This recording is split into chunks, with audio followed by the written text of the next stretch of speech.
Restless legs, the cause, weak kidneys. The L4, L5 are given out due to weak kidneys. You want to move the lymph system at the back. When the lymph system is not moving acids properly, it stagnates, acids burn organ tissue and glands. In this case, it's affecting the lower back, the L4, L5, okay? It can ride up all through the back, and it will with time if you don't fix it. So you want to get the kidneys filtering. You want to use some castor oil packs on the back, okay? You want to fix the adrenals. Adrenals control the kidneys. Remember, the adrenals also control autonomic nerve movements, also very essential.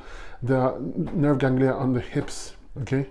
And when the lymph is putting pressure on it, you're going to have nervous system issues. So I would fix the adrenals as well. I'll use brain and nerve too to get things going nervous system wise. I would use antispasmodic to stop any aggressive restless legs. I will also use castor oil packs, as I mentioned, kidney tinctures,